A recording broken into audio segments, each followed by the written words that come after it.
दिल्ली का नेतृत्व मिल नहीं रहा है, मिलने के लिए समय नहीं दे रहा है, तो ये बेइज्जती है। एक इतने बड़े सीनियर नेता की एक तरीके से बेइज्जती है।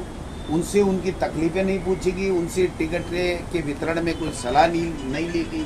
वो अपने समाज के लोगों के, प्रदेश के लोगों के काम नहीं करवा पा रहे थे। ऐसी बातें भी उन सब के सामने वो आ रही थी। वो कह रहे थे कि मोदी जी ने मुझे 7 सीटों की जिम्मेदारी दी है, तो उनका जो तात्पर्य हम समझे या प्रदेश की जनता समझे कि ये 7 की 7 सीटों में मेरा कोई राय नहीं है, मुझसे कुछ नहीं पूछा गया। दादागिरी के साथ में पार्टी आला कमान पे हम पे ये जो है टिकटें थोपी गई हैं, और उसके बावजूद भी जो हालात प्रदेश में बने हुए हैं, आप बताइए। टोंक के अंदर एक हेड कांस्टेबल बजरी माफिया ने उसकी हत्या कर दी। ये सरकार चुप है। आप चूरू की घटना को ले लो, जयपुर की घटना को ले लो, जोधपुर की घटना को ले लो। आज आए दिन दुर्घटनाएं हो रही हैं, अपराध बढ़ रहे हैं, और इस 6 महीने में तो इन्होंने एक रिकॉर्ड स्थापित कर लिया अपराध बढ़ाने का, और कोई जवाबदार है ही नहीं। मैंने कल परसों भी कहा था कि इस सरकार की स्थिति जो झाउलिया होता है उसकी तरीके से है। झाउलिया जो होता है उसमें जो ऊपर नकुले की वो होते हैं, सूल होती है, तो वो जब चलता है तो उसका पता नहीं चलता कि उसका मुंह किधर है, पिछवाड़ा किधर है, इसके पैर किधर है, इसके कोई हैग नहीं, और हाथ लगा के उसको चेक नहीं कर सकते क्योंकि वो सूल गड़ जाएगी।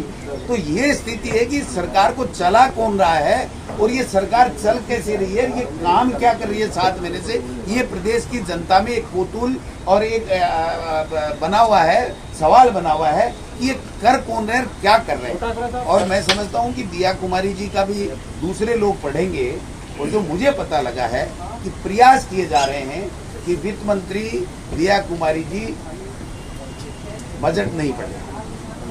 तो ये भी एक साजिश है। मैं समझता हूँ कि इसका समय आने पे खुलासा होगा, और बीजेपी के लोग कर रहे हैं। हमें इससे कोई वास्ता नहीं है। कौन बजट वित्त मंत्री पढ़े, मुख्यमंत्री पढ़े, जो कानून में है, जो इनको ठीक लगे, लेकिन इनके हालात ठीक नहीं है। कल हमने देखा था कि मुख्यमंत्री जी सदन में दिल्ली का नेतृत्व मिल नहीं रहा है, मिलने के लिए समय नहीं दे रहा है, तो ये बेइज्जती है। एक इतने बड़े सीनियर नेता की एक तरीके से बेइज्जती है।